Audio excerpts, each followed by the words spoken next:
I should have a PowerPoint. I'm going to brief you very quickly on the outcomes from the 2013 Arctic Energy Summit, which was just held in Akureyri this past week.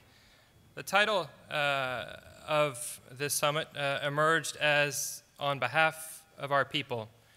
The Institute of the North, founded by a man who was buried standing up, ready to come out fighting for Alaska's interests, and most importantly, to come out fighting so that we continue to develop our resources for the maximum benefit of the people.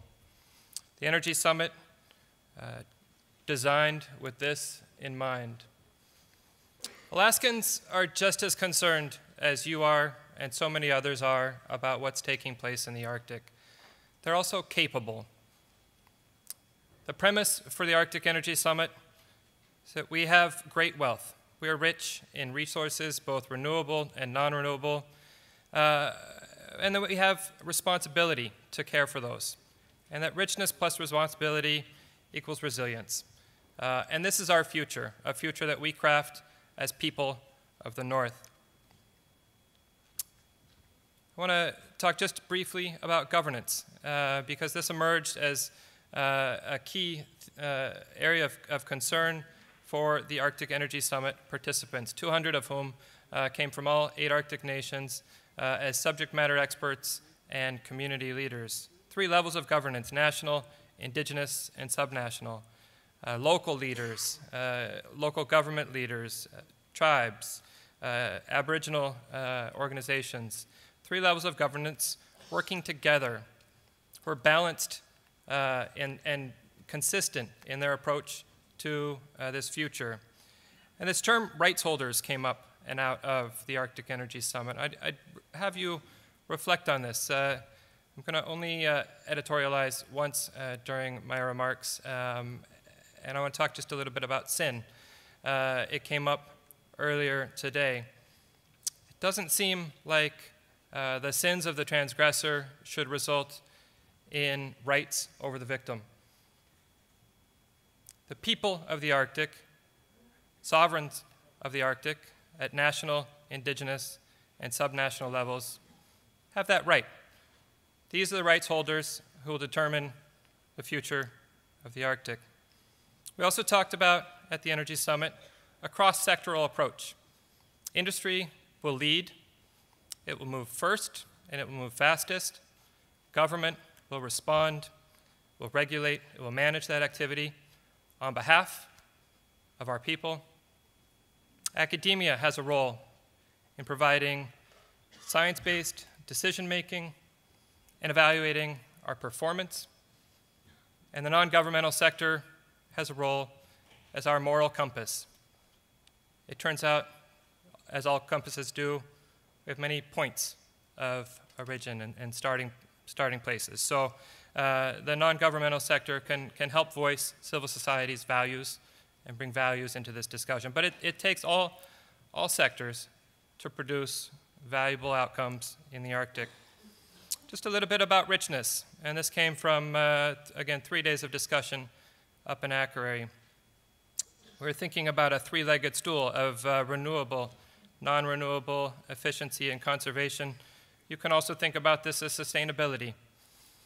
The Arctic is rich in its resources in all 3 of these, but richness also goes beyond that to rich social and cultural richness. We have a lot to be thankful for in our people who live there.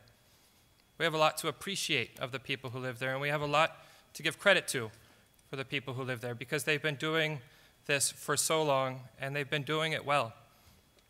At the same time, richness involves our ecosystem, a healthy ecosystem that the people who live there care about.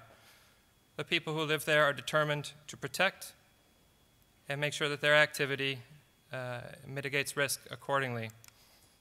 And that's part of responsibility. This is how we're approaching the Arctic. It's in our state constitution, which I can leave you with. Responsibility. We recognize that activity in the Arctic is not risk-free, but the peoples of the Arctic have a commitment to risk mitigation.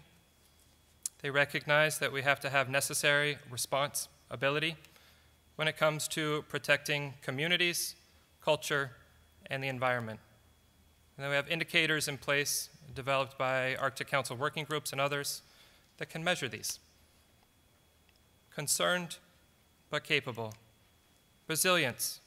This was brought up by previous speakers. Resilience, the ability to respond and adapt to change, and for a system's capacity to bounce back. It's asset dependent, and we must realize that the peoples of the North have assets, not just in the ground or energy assets, but they have a wealth of knowledge and experience from science to traditional that we can apply here. We also have to recognize the scale and rate of change, but understand that this is time sensitive. It is implementing responsibility now to be resilient later. Resilient communities then will depend on resilient energy systems. So a number of recommendations, and these are preliminary. We'll be delivering a more substantive report in the weeks to come and delivering it to the Sustainable Development Working Group of the Arctic Council.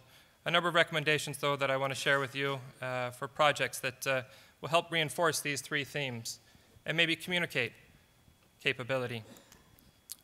One, we need a uniformity of language when it comes to energy terminology so that all 8 nations can participate in this dialogue effectively. It is, as the conference in Salakard notes, a territory of dialogue, and we have a lot to share with one another and a lot to learn at the same time. To assess and map renewable energy resources and overlay these on top of non-renewable resources for a better understanding of the richness of the region. Third, that we need to review regulatory and consultation regimes between all 8 nations and their subnational jurisdictions. Consultation has come up briefly in remarks previous to this, but understanding that decision-making should come from local communities, that our assets are in local communities, and that effectively integrating and those meaningful contributions into decision-making is so important, and those are lessons that we can share between all 8 nations. That from these we can draft community survivability handbooks. For those of you who live above the Arctic Circle, who live in a northern community, you know just how tough survivability is. You know that if you're spending half of your income to heat your home, to turn the electricity on, that there's very little else for anything else. Between all 8 nations, we can help to solve a community survivability challenge.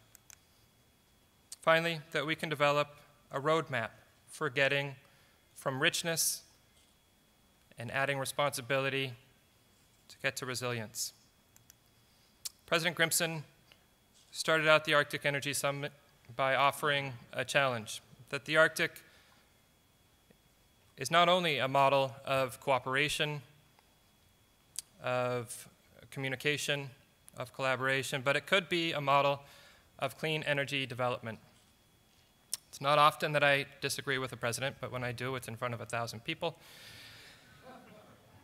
I would go one step further, Mr. President, that the Arctic could be a model for delivering affordable energy to its peoples and communities, and that affordability, cost, could be the baseline from which we move to community and economic resilience.